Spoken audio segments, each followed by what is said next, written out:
বিয়ের পরে তাদের সংসারটা ছোট ছিল, কিন্তু ভালোবাসাটা ছিল অনেক বড়। এক কাপ চা তারা ভাগ করে খেত, এক প্লেট ভাত একসাথে বসে খেত, রাতের শেষে গল্প করেই ঘুমাতো। তাদের ঘরে অভাব ছিল, কিন্তু দূরত্ব ছিল না। স্বামী বাহিরে কাজ করত, স্ত্রী ঘর সামলাতো। দুজনেই ভাবতো আমাদের জীবনটা সাদামাটা হলেও শান্তিতে ভরা। কিন্তু হঠাৎ করে তাদের মাঝে কেমন যেন অদৃশ্য একটা দেয়াল তৈরি হতে শুরু করলো। কেউ ইট রাখছিল, কেউ সিমেন্ট দিচ্ছিল, আর তারা বুঝতেই পারছিল না। পাড়ার মানুষের ফিসফাস, তোমার স্বামী নাকি বদলে গেছে, তোমার স্ত্রী নাকি আগের মতো নেই, ও তো তোমাকে ঠিকভাবে মানে না। এই কথাগুলো প্রথমে গুরুত্ব পায়নি, কিন্তু বীজ ধীরে ধীরে কাজ করতে শুরু করে। স্বামী ভাবতে শুরু করলো হয়তো সে আমাকে আর আগের মতো ভালোবাসে না, আর স্ত্রীও ভাবতে শুরু করলো হয়তো সে আমাকে আগের মতো বুঝে না। আর কথা কমে গেল, চোখে চোখ রাখা কমে গেল। একই ঘর থেকেও না তারা দুইজন মনে হচ্ছিল দুই জগতে বাস করতেছে। একদিন রাতে স্ত্রী বলল, তুমি কি বদলে গেছো? স্বামী চুপ। স্বামী জিজ্ঞেস করলো, তুমি কি আমাকে আগের মতো বিশ্বাস করো? স্ত্রীও চুপ। আর এই চুপ থাকাটাই কিন্তু সবচেয়ে বড় দেয়াল, কারণ যেখানে কথা থেমে যায় সেখানে সন্দেহ জন্মায়। একসময় ছোট ভুলগুলো বড় হয়ে গেল, ছোট অভিমানগুলো পাহাড় হয়ে দাঁড়ালো, আর ভালোবাসা চাপা পড়ে গেল অহংকার আর ভুল বুঝাবুঝির নিচে।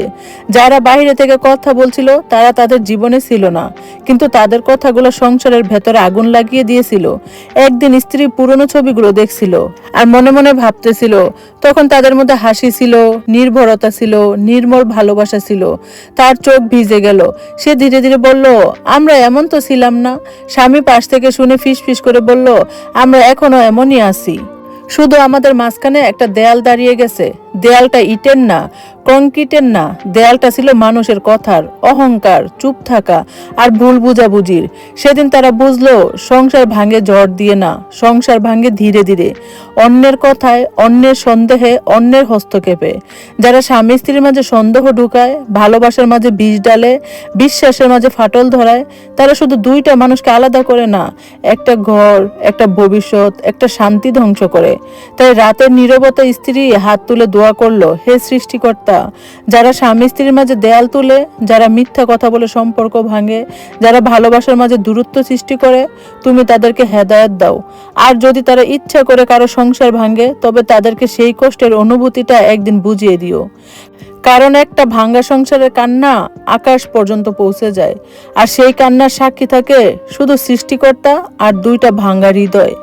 যারা অন্যের সংসার ভাঙ্গে, অন্যের সংসারে দেয়াল সৃষ্টি করে, স্বামী স্ত্রীর মাঝে সন্দেহ সৃষ্টি করে, অশান্তি সৃষ্টি করে, আল্লাহ তাদেরকে হেদায়েত দান করুক।